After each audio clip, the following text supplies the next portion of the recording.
I believe sometimes as women, as girls, we forget our self-worth.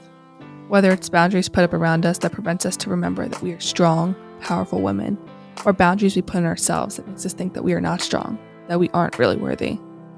My goal is to change that. My goal is to have you know that you are worthy, that you are capable of making a difference and a change, that you are capable of succeeding and pushing yourself. My podcast, Girls Who Run the World, shares stories of strong, powerful women that are changing the world, that impact their community through their everyday lives. I am so excited to share this podcast with you all, hoping that it makes you realize that you are strong, you are worthy, and you are powerful. Let's do this.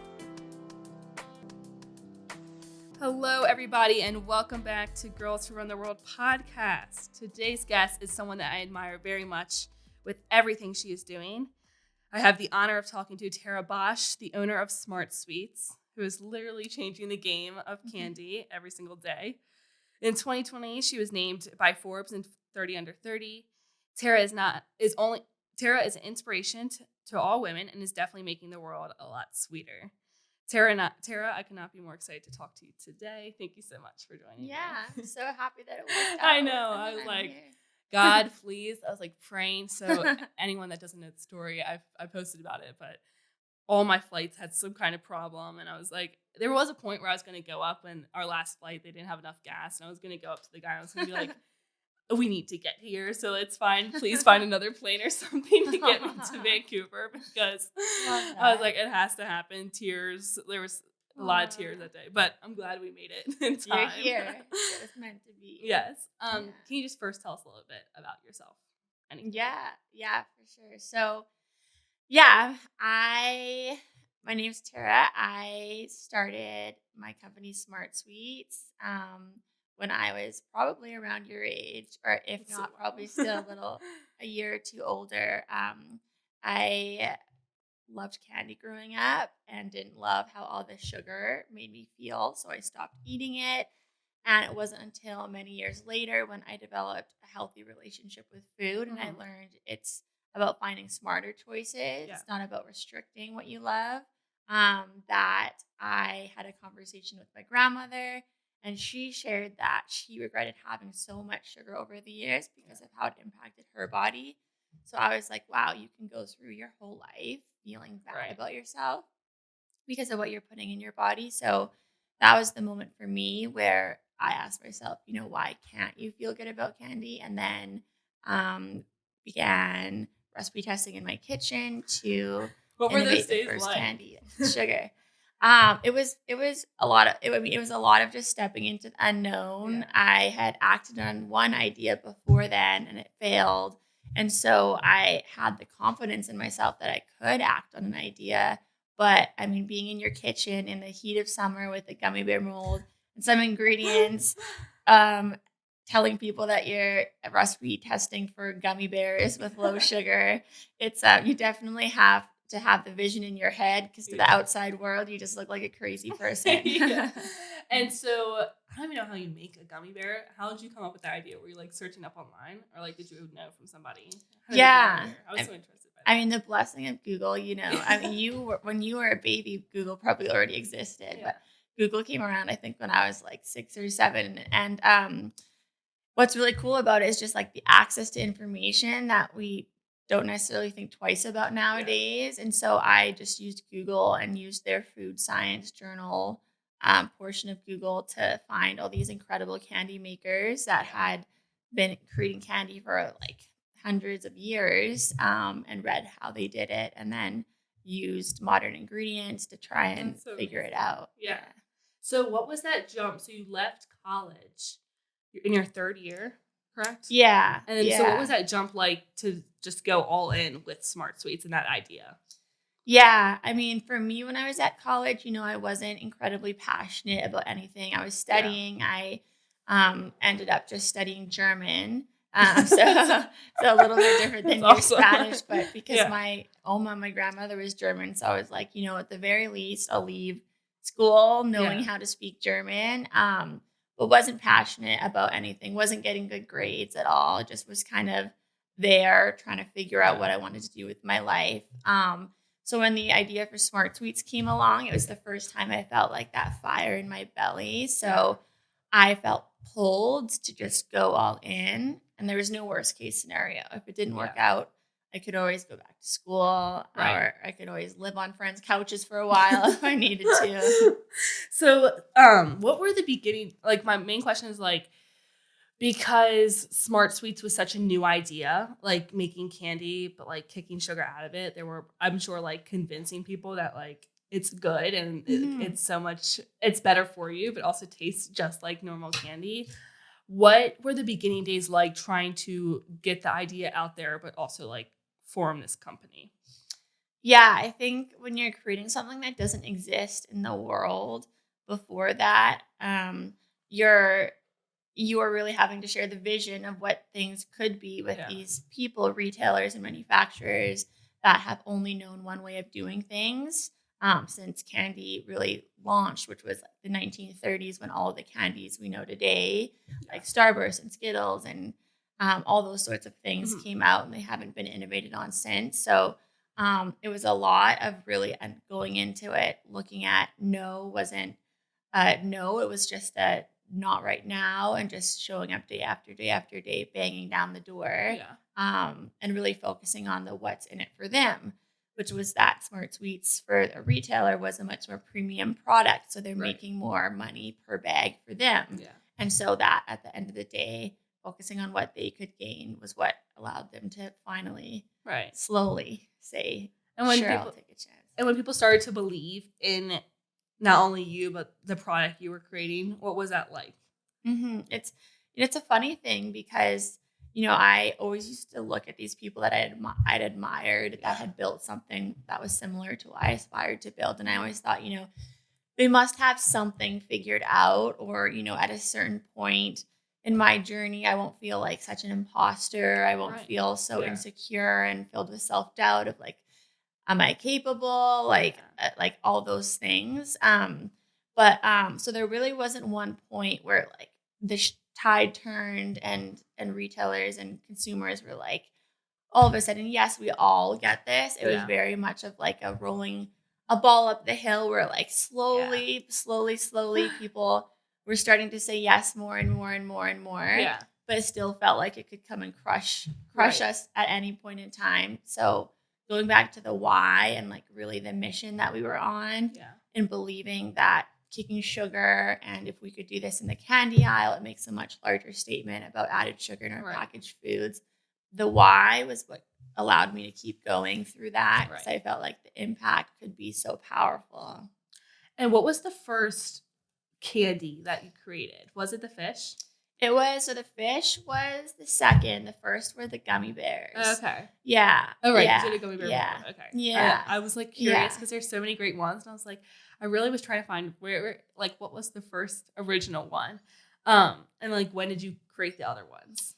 The other ones, so I really, really wanted to focus on getting the gummy bears right first. So for the first year, we really only had 2 SKUs. Yeah. And then in the second year is when we launched the fish, which was taking the next big candy that people knew and love and innovating without sugar. And then that year we also launched our Sour Blast Buddies. Yeah.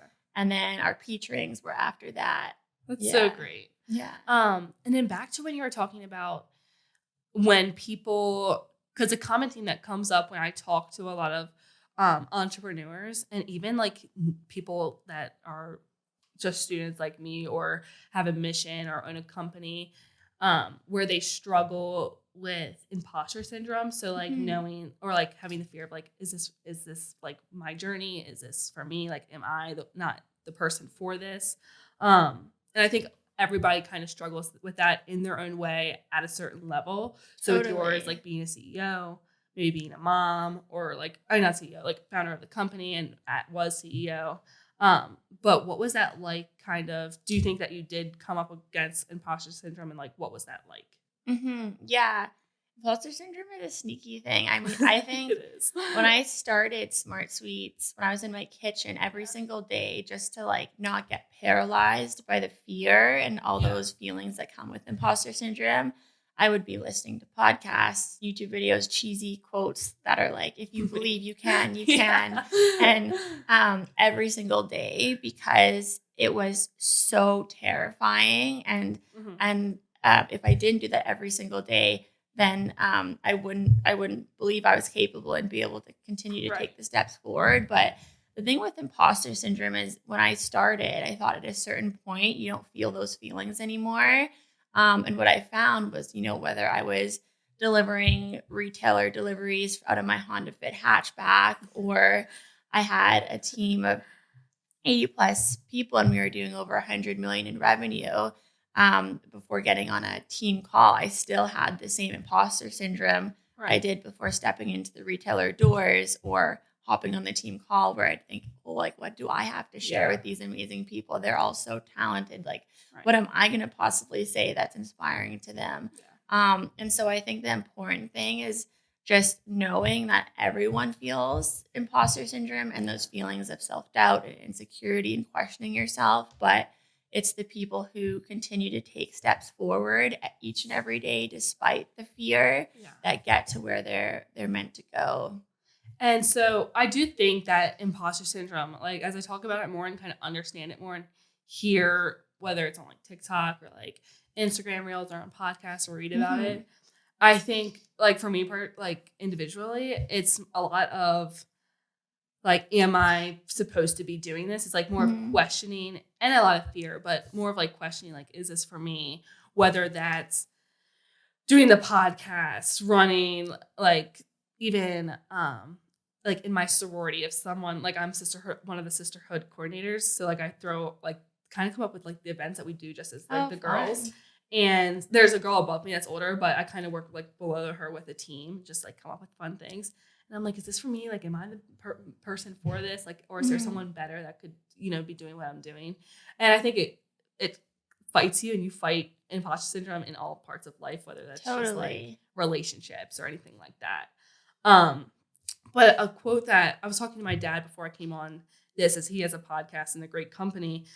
I was talking about how before you have belief in the product, it's more about having belief in yourself so that way you can believe in your product. So what was that like to really, that moment or the time period, I'm sure there wasn't one moment where you were like, okay, I believe in myself, which will allow me to believe in SmartSweets. Yeah, you're so right. Like shows up in all aspects of life. And I think in many ways for girls and women, it's a larger constant theme on our mind than it is for men, which I have seen a lot in my journey as well. But, I think for me, it really all came back to my relationship with food.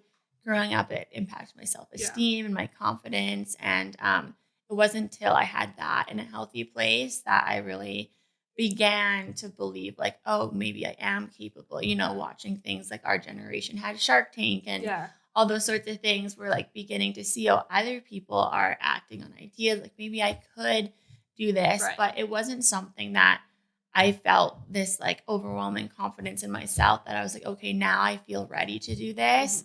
And which I think can be an easy trap to fall into, where if you don't feel confident in yourself, then you're like, okay, well, I need to wait until like I feel something and I feel ready, but you're never going to feel ready. It's really, for me, it was a matter of just acting on the idea and then making sure that every single day I was like almost convincing myself that I am capable and that I do got this. It's great. There's this amazing TED Talk by Amy Cuddy, and it's on like, have you seen that? Yeah. Where it's so then it's like about power posing, but in it she talks about faking it until you become it.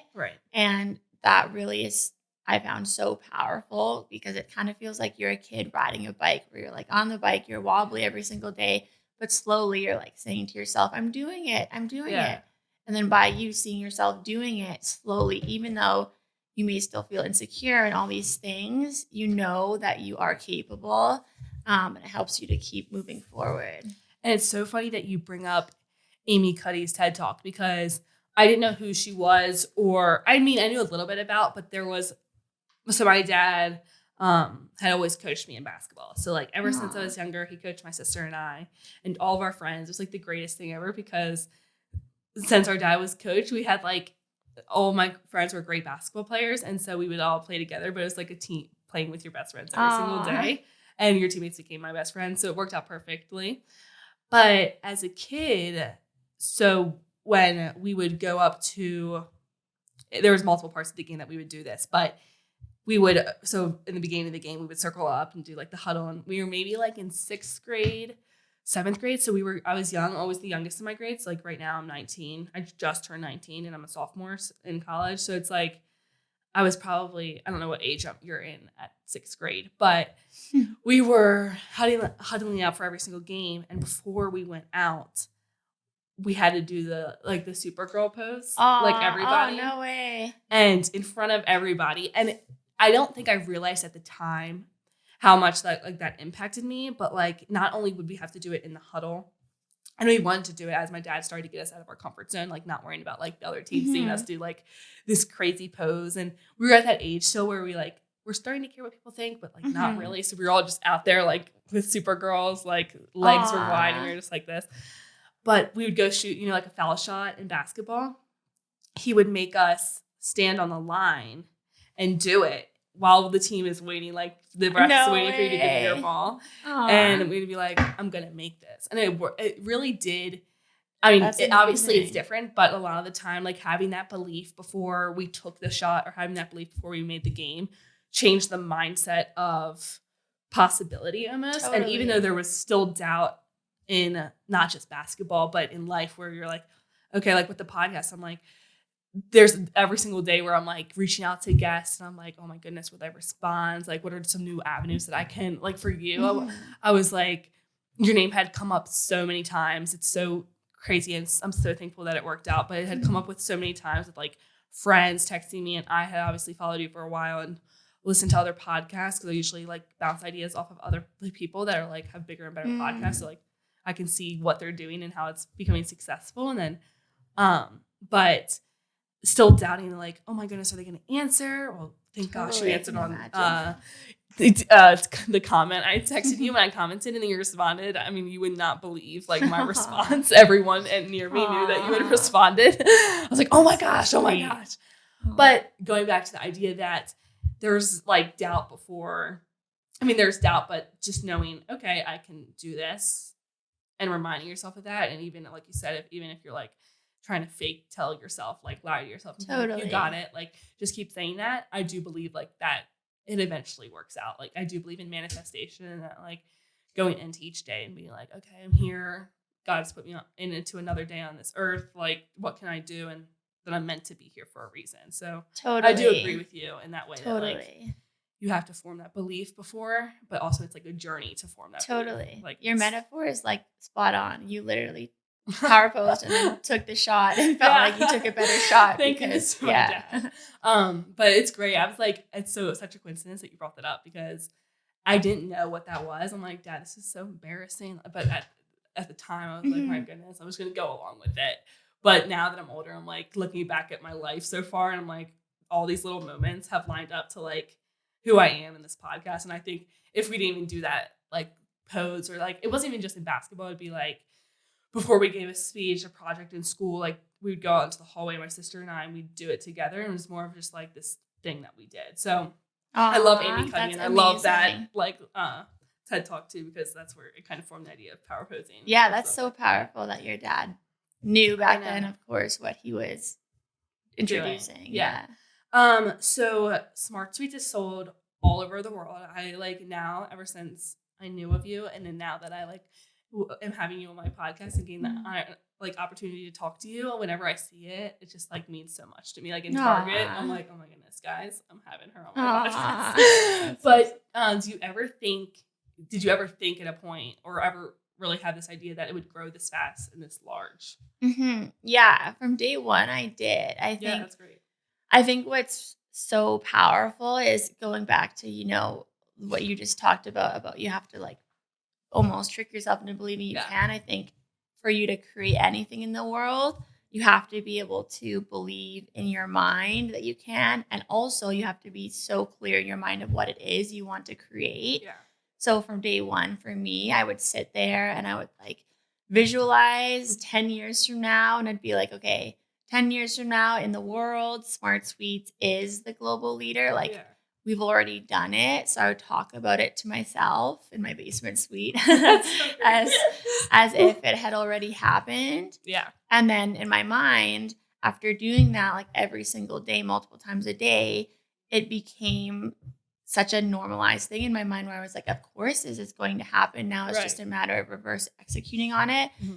And that was so powerful because again, when like to the world, I was just a girl in my kitchen who had dropped out of college and was recipe testing. In my head, I was like, no, SmartSweets is a global company making incredible impact in the world and changing the future of candy. And now we're just working against that. So I did have that vision from day one. That's and amazing. It really served me well to be super clear on where it is I wanted to go.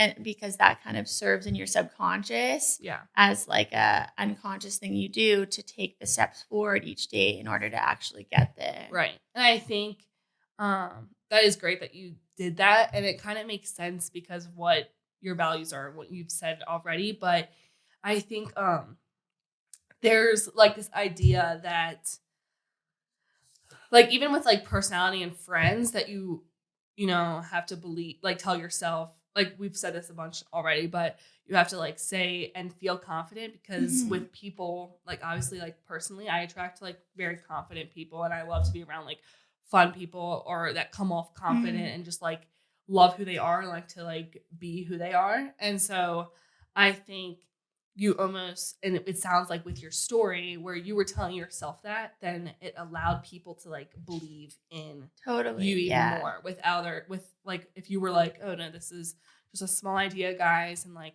it might not even be big one day. Like shedding that doubt would have maybe pushed people off, but you being like, no guys, it's going to be like the nation's leading like candy brand. So many people are going to know it's going to be in Target. Like people are going to want to have me on their podcast. Like all these little things, like people are going to follow me. You're going to start bold beginnings. Like being able to have like being able to be creative. I mean, I'm trying to say what I mean, but being able to be creative and like see what the future could look like. And it might alter a lot. I think allows people to kind of seek into that idea and like play into like that trailer of like what it's going to be. You know what I mean? Yeah. You attract what you reflect. Yeah.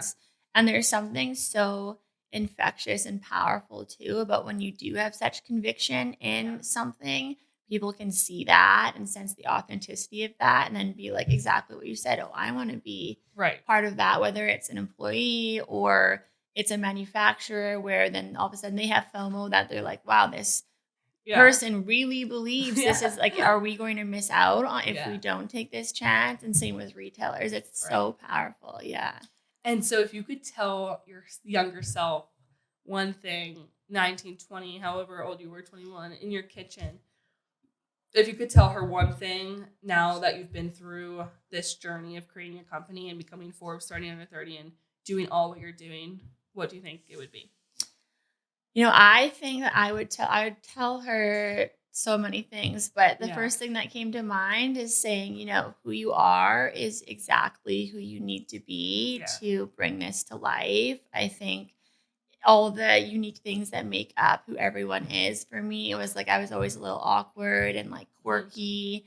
And for me, in the beginning, for quite a while, I tried to hide that about myself. And then when I started embracing, you know, just wearing my baseball caps and my showing up to meetings where everyone else in the room was dressed up wearing a crop top and jeans and just embracing myself if I stumbled over my words instead of being like, oh, like, you idiot, you stumbled over your words. I would just say out loud. I'd be like, oh, like had a potato moment and people can relate to that. And there was one time in specific where I was in this pitch competition and it was for $25K, which would have been a really big deal. The time for us to be able to have that and walking onto the stage, like I fell over my shoes because I didn't wear heels often.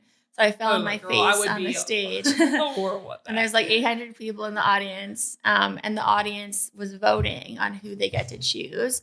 So in that moment, I remember being like, wow, this is so embarrassing. FML that happened. But like, this is actually a moment I can use to my advantage to just connect with the audience. And so I said something like, of course I'm going to come up on the stage and fall on my face. Yeah. And then after the fact, so many people that I talked to, the first thing that they said was like, oh, like I totally felt for you when you fell on the stage and when you made a joke about it, because I feel like I would fall on the stage too. Yeah. So there's such power in just embracing who you are and not pretending to be anything other than who you are. And I think that's probably the biggest thing I would have told myself back then. And I think it allows, I always think about like, there's a Matthew McConaughey, like he's giving his award speech for, I don't even want to know. I don't even want to try to guess what it is, but it's for some award. I want to say it's by like Grammy or Emmy, whatever the acting one is. Okay, I'm not good with that kind of stuff. But he says, someone asks like, who's his hero? And you've probably seen this on Instagram or something. But he says that his hero is him in 10 years. And then when 10 years comes, it's him again in 10 years. So I was thinking about that a little bit because I think it is cool to see like how growth really impacts you. Like me as a middle schooler to now, I would have no idea that I'd be doing a podcast at the University of Alabama, have the friends I have, know the family friends that I have, be as close as my family as I am.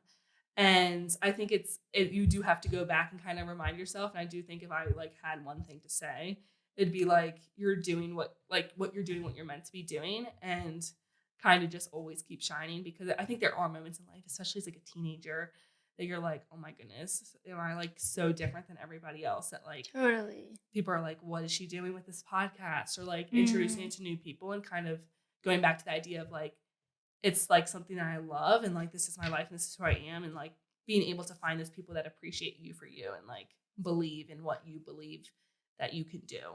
Totally. Sort of thing. So I do agree with just everything you've said. A good question that I had that I've been thinking about, because when people think of candy, this is kind of switching the topic a little bit, but when people think of candy, I think little kids will think of like sugar and like Candyland of being just like sugar, and at my age, like something that like try not to eat the most of because I don't want to feel disgusting, or like I don't want to feel like I'm gonna, food is such a big topic in our world today, but like don't want to feel like unhealthy or anything. And now that you've created a sugar that's kind of, not a sugar, oh my goodness, a candy that is, you're kicking sugar out. What is that like? What is SmartSweets doing that they make sure that like, or what were you doing to make sure this is the best that we can give our consumers and our customers? Yeah, totally. And yeah, what you said before that totally resonates. And I think you nailed articulating that spot on. It came across like that. But yeah, I think what's really cool about pioneering something that hasn't existed before is that you have to be pretty relentless about innovating and searching, and also working with regulatory bodies in the different countries to really be pushing for being able to use the most advanced, innovative ingredients. And it's interesting because once you start to grow, you really come up across against, there's like the consumer side of what you touched on about all the sugar in our foods and that sort of thing. But then building a company where you're kind of tackling that head on as you grow, you begin to uncover and see really how the industry and the sugar industry and government, how it's all intertwined in keeping sugar in our foods. And so you run up against a lot of interesting things where you'll see, for example, like, oh, there's this amazing ingredient that's allowed to be used in Europe. Why is it banned in the States? And then you go down the rabbit hole and you see what lobbying groups are stuff, and it ties back to the sugar industry. Not wanting the sugar industry funds so many government programs about what snacks are available in schools in the US and that sort of thing. And it's like things like, for example, SmartSweets at one point, we were really working hard to try and get it available in school, and we weren't able to be considered, but Welch's Fruit Snacks, which is literally candy in a bag, is in the schools. And it's like, why? Because it all goes back to Welch's, and the owner of Welch's, they sponsor the sugar group, and then the lobbyists for the sugar group allow that. And it's much more than just taking sugar out. It's a whole web. But so I think but it all comes back to, I think, being relentless about your why. Yeah. And the really cool thing is that I think what companies and corporations can't ignore, otherwise they'll lose market share, is shifting consumer trends. And it's clear that kicking sugar is here to stay. Yeah. And so It that's, so is. yeah. I think people are looking for, sorry to no, but I think people are, especially with TikTok. I don't know if you have TikTok, Yeah. but I'm so into it. And lifestyle accounts and like people love just seeing what people do in a daily life or like healthy lifestyles. And I think exercising is becoming bigger in our generation maybe, and like definitely what we are eating and like the conversation around healthy eating and like what are we putting into our bodies sort of thing. So I think it is definitely here to stay. I'm such a fan. Totally. Yeah. I love it. I'm literally gonna try every single one after this. You're gonna have to tell my favorite. Fill your bag. I'm going to get back to Alabama and be like, guys, come try it. Everyone in the sorority would. They would love it. It's like 400 girls. I'll be like, everyone can have one. Wow, 400. Yeah. No way. They're enormous. That's in Alabama. wild. And there's about 17 houses. So it's like a lot of girls. Yeah. Do you live in the house? I do this year. Oh, no way. Oh, it's amazing. It's like, so I was actually so off topic, but it's so great because it's about 64-ish girls that live in the house, and I'm a roommate with my twin sister, which is amazing. We were roommates freshman year, which kind of we were just like, let's just do it so it's easy for freshman year. Loved it because we're different majors, so like don't really see each other during the day because we really do keep ourselves busy. Which like I always say, I get to, I don't have to. Like I get to and make myself have all these things to do during the day, whether that's run, be with friends. But then it's like nice to come back at the end of the day and be like, be with my sister. Yeah. It feels like home. Like I don't have to accommodate to anybody. I just like come in my room and like we watch TV, or like usually I come in my room and fall right to sleep. But we live in the house, and like my first entire floor is like all amazing girls. A lot of them are my great friends. And so like we lived in a dorm, and now like this enormous mansion. I'll have to show you a photo of it. House, which I'm like so thankful. And then next year we'll live in an apartment, but it's like I'll never get this opportunity again. Yeah. So it's like so great. And it's like not Mean Girls, Legally Blonde, like where she goes into that, she goes to the house. It is exactly like that. Obviously a lot bigger, but it was like so much fun. It's like a big sleepover all the time. That is so cool. What would you say? I love asking this question because it's like, it's so much fun. What would you say? Well, I guess there's a bunch of different answers. Is every day, what's a day in the life look for you? It looks a lot different than it did 2 years ago. So for me, when I started SmartSweets, for the first 4 years of the company, my life was SmartSweets. So a day in the life then would be like, get up at 5 a.m. if I slept. Many times I didn't. No. I hadn't slept. Get up. Dive deep into East Coast calls, whether that was manufacturers, raw materials, all those things. And then when the team wakes up, start having team calls and one-on-ones and that sort of thing. And then I would dive into every single week. I created a list of like, what are the top 3 things that despite everything else that happens, the fires that pop up, the opportunities that pop up that are like shiny balls, what do we actually have to get done to move the business forward? And so then I would just be like a bull moving forward those 3 things. If it was getting in the door at Target, I would be calling, LinkedIn, like creeping her Instagram to see, does she like she likes pit bulls? Well, then I'll like email her with the headline, I love pit bulls too. Like I did, like I love dogs. I have 2 myself, only if it was authentic, of course. That sort of thing. And then I was traveling like 250 days of the year on the road in small town USA at the manufacturers and in the plants. And so I would often be doing that while I was on the go, traveling and that sort of thing. So that was like a day in the life of the craziness of startup. Yeah. And so what does it look like now that you're a mom and have stepped down from CEO but still owner? Yeah. So now for me with SmartSweets, I, since the beginning, was really always attached to the mission, and then would always ask myself as we grew, like, how do I best serve the mission? So in the beginning, it was like sweeping the floors. As we grew, it would be bringing on people like in finance and ops, which were areas I weren't strong in, to support me and hired them much earlier than typically a company would. And then as we grew and we kind of were like going around the corner of the 100 million mark and being like, how do you go from 100 to 200 to 300? For me, I was like, okay, I no longer can see around the bend. Yeah. And so it felt like it was the right timing to bring on a new CEO who had been around that bend and could see around that corner, and then move more into innovation and marketing.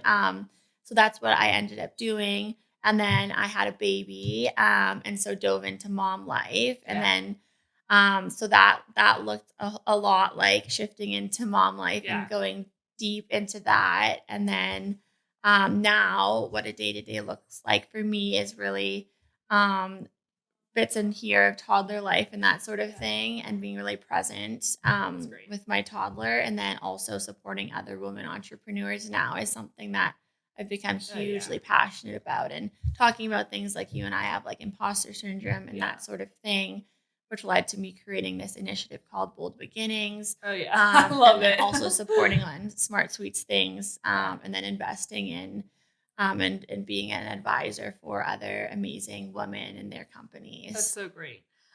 Before we do get to Bold Beginnings, what is a last great conversation that you had, and what was it about? Whether that's in SmartSweets world, mom life, whatever. Yeah, I think it was actually it was with a mom friend, and it was about how, and it's this exact same thing that like we talked about with the company, where I was kind of talking about how like being a mom reflects back to you the growth that like you have to do yourself, and in the same way, like your company stops growing when you stop growing. And so it was something just like silly, I think, about like, it was something about like we were talking about how you like have the opportunity to like reparent your inner child. Because when your like child's upset, it's like instead of telling them no or like stop crying, you can sit with them and be like, I'm here with you, and like a lot, like label their feelings and teach them that like feelings are like important to just like sit with and let them be, and you don't have to get rid of them or that sort of thing. So that was a really great conversation. But it's interesting because the parallels of being a mom and the parallels then of building a company, there's like the same string of all the things connects the two. I don't think there's anything harder than being a mom. I think it makes building companies look very easy, but also infinitely rewarding.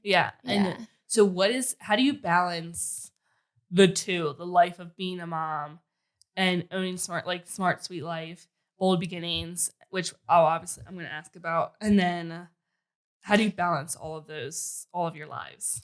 Yeah, I mean, I don't know. I'm still looking for this magical balance thing that like exists somewhere that like, I don't know. I don't think I've ever figured out some sort of balance. I think when you're passionate about something, I think by default, the pull that you have to it, you're thinking about it all the time. And so I think what's fun and challenging about being a mom and then running all the different things is like being a mom, I'm always thinking about, like I had Friendsgiving for her, like what can I do that would like bring her joy, or like how can I show up to be a better mom, and like how can I support her feeling seen and heard, and like all her development, all of these things. So I'm like always obsessing over that. And then the next minute I'll be thinking about like our next innovation with SmartSweets, or a company that I'm supporting and the challenges they're navigating and how I can support them moving through that. So I think the biggest thing is just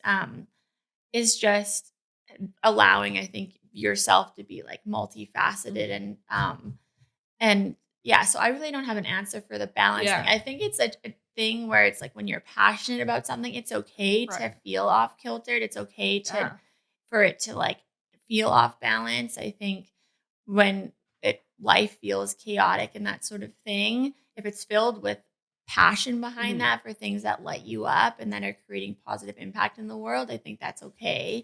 And I think the craziness, I think I kind of thrive off of. So that's so great. I might be bored if I had figured out balance, maybe. I talked to one of my guests, Catherine Miller, was talking about how like in life you have Evan, I need your help with this. The balls. Oh yeah, you're juggling those glass balls and plastic balls. That's a good metaphor Yeah, okay. for it. So Yeah. this is the second time I've had to call on him, and I bring it up, and then I always know I have to call on Evan, which is so great, though. You're in the podcast, too. And so she was saying that, and it's like, it's okay if some break because life is crazy, and there's so much going on that it's okay to have, like, 1,000 things, like, in life going on, and then really know, like, which ones, like, for you, like, being a mom in SmartSweets, like, are, like, obviously some of your top priorities. And so just knowing, I guess, how to do it. But also, I kind of love the craziness, too, of life. I love to keep myself busy. So, like, I love having something to do all the time. And even though, like, I feel like life has put so many things on my plate with, like, school, the podcast. But it's been great. I'm like, this is what we're supposed to be doing. Totally. So I want to ask about Bold Beginnings, because that is is it a company that you've created, or is it just like I would say it's more in the realm of like a nonprofit kind of initiative. Right. Yeah. So do you just want to tell us a little bit? I know a little bit about it, but just for our listeners to know. Yeah, for sure. Yeah, I think what you said about the balls is so powerful. And I think the key behind that too is that you have the ability to ask for help and ask your support network. Like you have your mom here and Evan and all that, people to help lift you up so you can juggle the balls. Yeah. I think that's my really friend important. driving my passport. Your friend driving your passport. Like in all areas of life, it takes a village. Yeah. And so I think really finding those people in that village and then relying on them.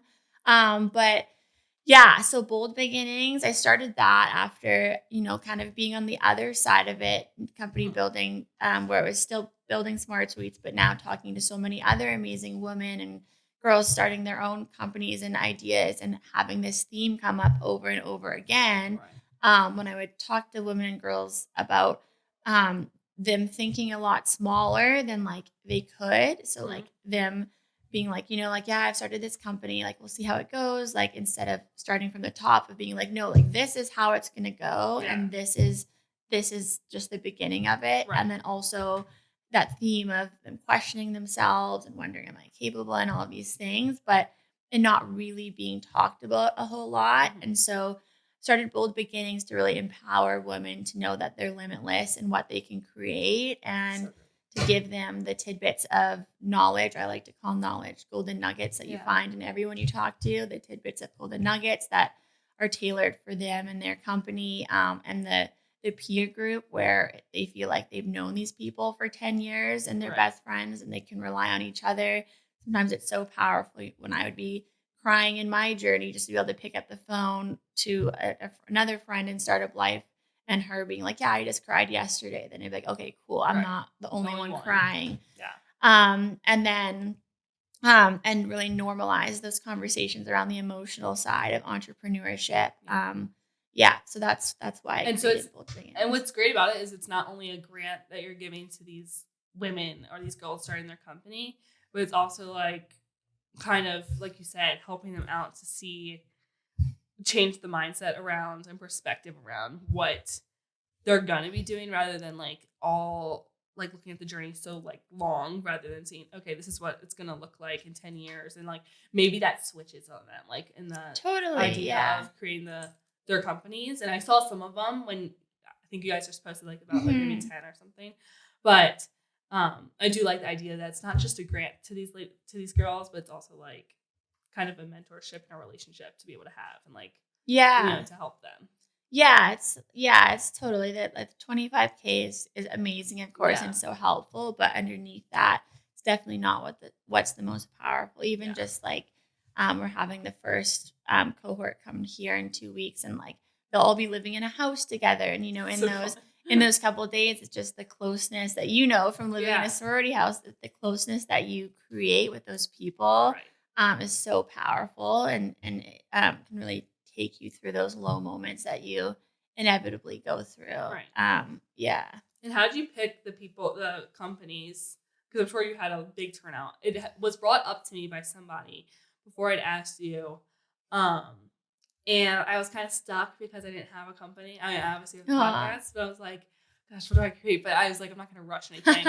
But what do you think what do you think stands out when you're looking at applications? If you can't tell me, it's no worries. But what stands out, and then how did you decide with your team and everything? Yeah, totally. There's really like two main things that were filters. One was like, what do they have a clear idea of what it is they're wanting to create in the world? Do they have a clear idea and ability to articulate where it is they're wanting to take their idea, and does it have a positive impact in the world? And then the other filter was really just, who are they? How do they think about the world? How do they show up?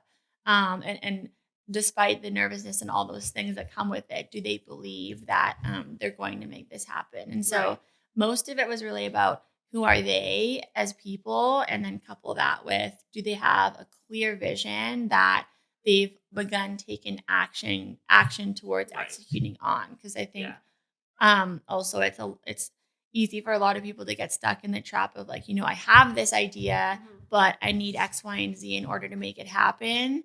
I need funding, or I need to partner with the right person, or that sort of thing. And so I think it speaks volumes when someone's like, I have this idea, I have no clue how I'm going to get there, but I'm starting anyway towards it. Right. And that's great. And I think it's also back to the idea of belief and like just having fun with it. And not, I know, totally. I imagine life as a startup, especially at that time where these girls are like pitching ideas, which is also scary. It's like, I feel like that application is so great, but also I feel like I'd be nervous myself.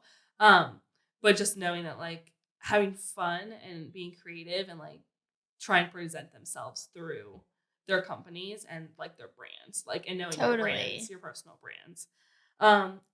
So how do you hope it inspires not only the women entrepreneurs that are chosen and are in Bold Beginnings, but how do you hope that this group inspires young girls and young other entrepreneurs? Yeah, I think there's such power in seeing people that you identify with that have done what you aspire to do, and thinking, wow, like if she did it, I can do this too, because I relate or identify with parts of her. So if she did it, I could do it too.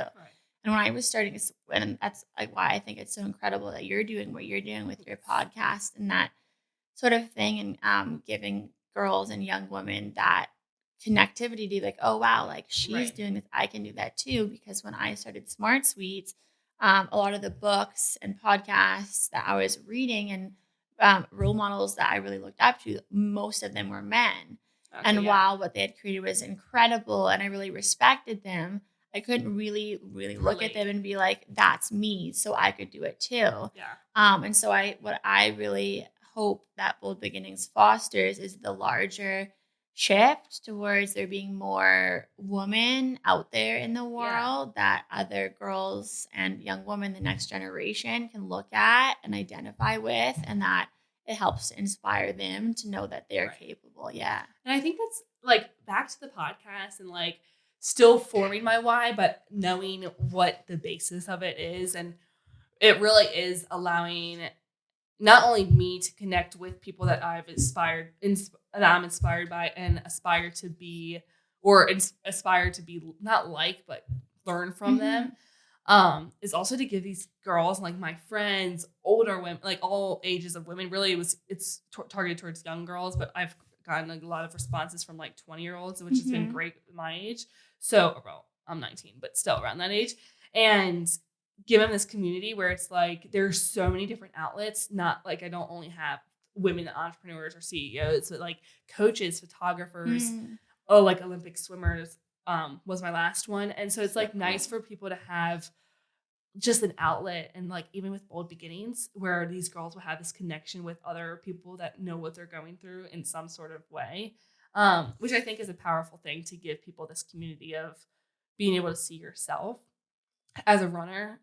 There's this runner that like is an ultra marathoner. Her name's Camille Herron, and she was on Rich Roll's podcast, and they were talking about what she's doing as a runner, and they had said this quote, and I'll just kind of like reamp it, but she was saying how what she's doing, or someone had said what she's doing, is raising the bar, kind of what I think like what you're doing, raising the bar for what all younger girls think's possible. So like as you start SmartSweets, you're opening this whole new perspective and world of creating a candy that's healthy for people and people can actually eat it and feel fine and not be like, oh, you know what, I need to go on a run, or I need to do this, and kind of feel negative around that enjoyment of eating candy.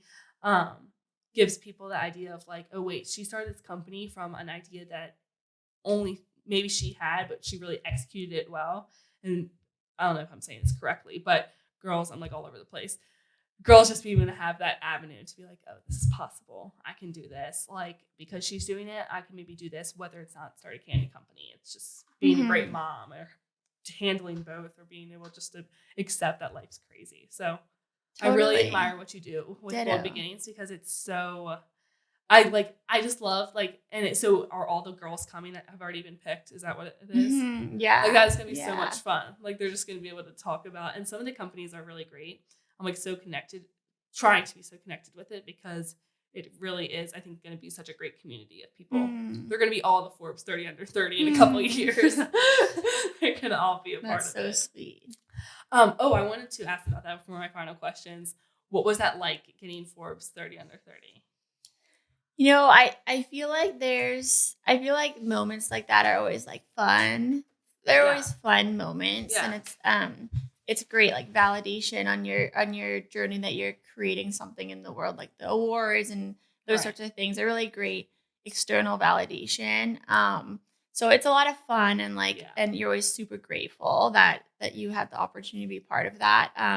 But for me, I never, it was always just like a fun moment and nothing more than that for me. It was, for me, the real like wins that like really lit me up inside would be, you know, like when we'd have a woman that wrote us that was like, I was standing in the candy aisle crying because I haven't had candy for 20 years. And it's been such an emotional thing for me to be able to pick up a bag and not beat myself up or get into the binge restrict cycle I used to have with food. Totally. Those were like the wins that I think really hit hard. Being recognized through Forbes and that sort of thing is like totally an honor and that sort of thing as well. But it doesn't hit as hard as some of those other ones. I think I agree. And as my podcast is nowhere as close as what you've created, I think even with validation in the world, when it's so personal, when it comes from compliments that are so personal and just like kind of like Katie Hoff, my last person, was saying she really likes compliments that have two goals, basically just like, I don't know, I'm forgetting now what she said, but it's horrible.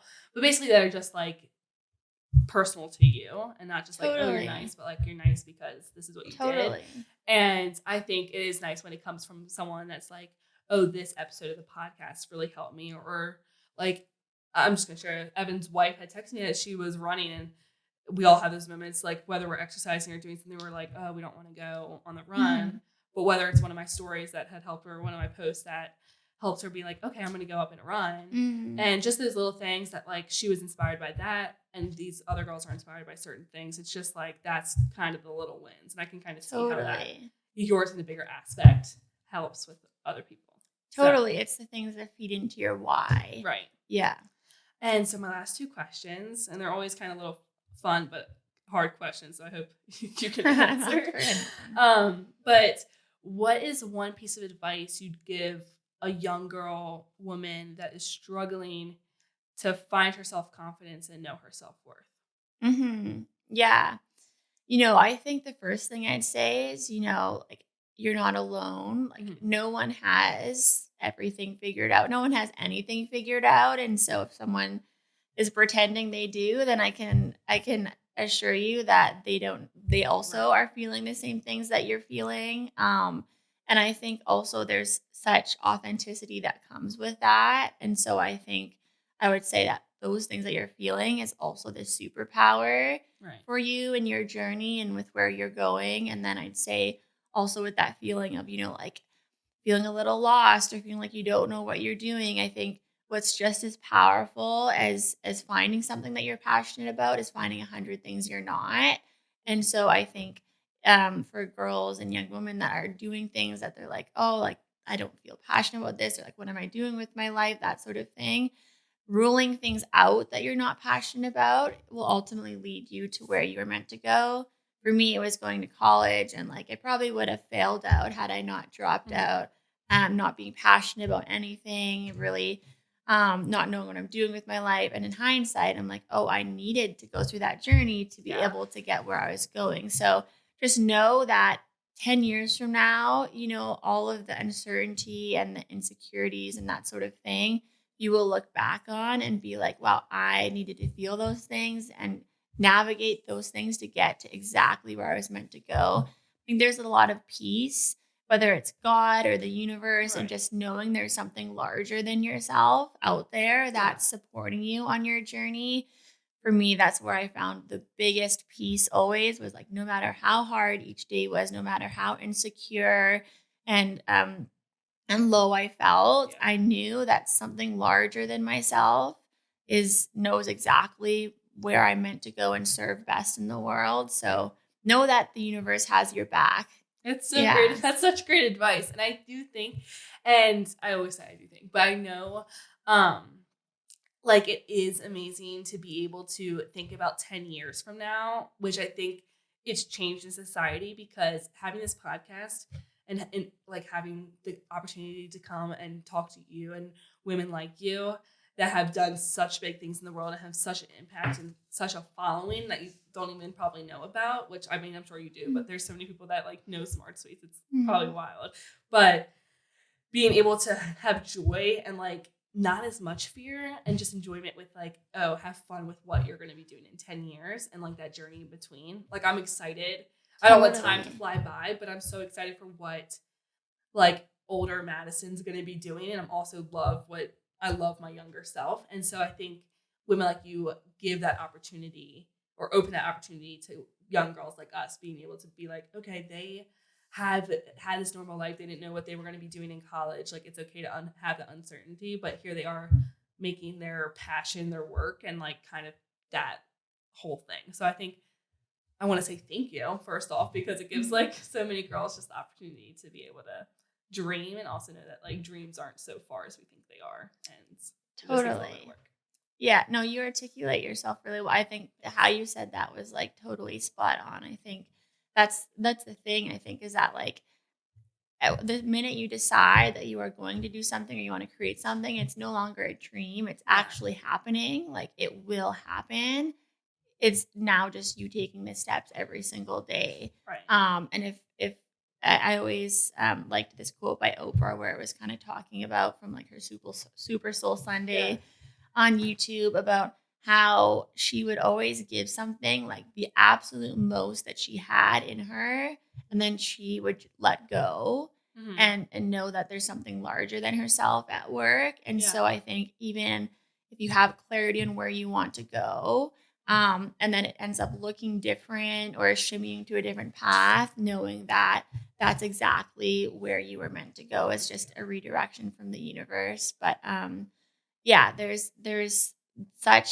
there's comfort that comes, like you said, in your future self looking to the uncomfiness of the present and being like, what am I doing? And that sort of thing.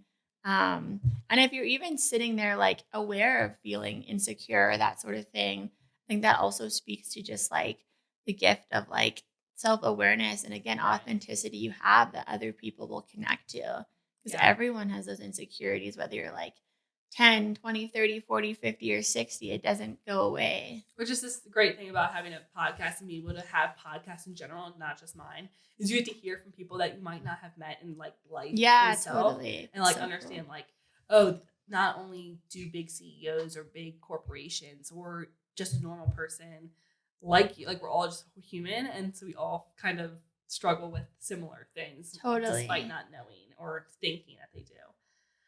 So my last question is, do you like to read? And if so, what's your favorite book? I do. I feel like since having my toddler, I've switched more to audiobooks than audiobooks on drives, on naps, on that sort of thing. Oh my gosh, so many. For girls that are listening to this, I think the one book that comes to mind, that is like amazing and changed my life. And the title is horrible, and I wish He chose it because it's just like not the book at all. Yeah. But it's called How to Get Rich by Felix Dennis. Okay, yeah. And that book changed my life. When I started SmartSweets, I would, first I got it from the library, then I bought one because I was ripping pages out of it. But he basically talks about how there's very few people in the world that actually have the grit, the resilience, all of those soft qualities to follow through on something and bring an idea to life. So if you have an idea or if you have this inkling or this path you're following, that the chances of you being able to do that are actually very, very high. Yeah. If you just have the grit and that sort of thing. And there's one quote in it, I'm sure I'm going to butcher it, but like to this day, I have it framed on my wall in my house, and I'll always have it wherever I go, and then give it to my daughter when she's older. But it's like kind of to the effect of saying like, stick with me, young brother or sister, because you're suffering nothing more from excusable confusion and lack of experience to conditions that will pass with time, and whose passing can be expedited by fierce determination and application. You got that. I'm like, I think that's the gist of it. But it basically just talks about that. If you're confused, if you're nervous, if you're all of these things, like he talks about looking back and now being envious of those feelings, and that because there's such joy when you're looking back in the magic of those times that actually leads you to this incredible journey. Yeah. That's amazing. I'm gonna have to read it. I want to get into reading more as I like find moments too, and it's more about like making time. So I love asking this question because like it's important for me to know, and it's just cool to know like what book's your favorite, because books are, I mean, we're all kind of reading all different books, so it's just like I want to read it now. I'm going to try. It is like a discipline. I feel like in today's world where there's like so many distractions, where it's like, oh, you could just hop on social media, you could just like watch Netflix, you could just like it's almost a discipline, I feel like, to like sit within yourself in the quiet and like read a book. I wish like so the flight here, I didn't tell you this part of the story, but my phone was dead, died as I was on the flight, and someone up in first class was like, oh, you can borrow my charger. And I was like, not in first class. So I was like, thank you so much. Thank you. And so like I plugged in my phone, and it didn't charge the entire time. So like 3 hours, 30-minute flight, I was just sitting there. I had no computer, only my passport with me because I checked my bag. And I was just sitting there. I was like, this would be a great time to read because I have literally nothing to do. But I did get a lot of thinking in about whatever I was going to do here, or what I was going to talk about, like when the snacks coming around. But but I do think it's more like making time, and like I would have to like probably put my phone into like a different side of the room and like turn it off so I don't have to hear the notifications, because that's just how life is now. But I do want to make more time for that.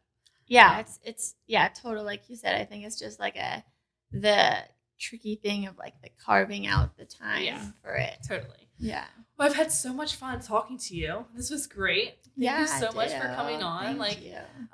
We hit so many great points. I'm going to be asking Evan to carve this all out for social media. But thank you so much for what you're doing and having me here. And it's been so much fun meeting you and talking with you. Thank you. Thanks for all the thoughtful questions. And oh my God. I'm super inspired by what you're creating in the world.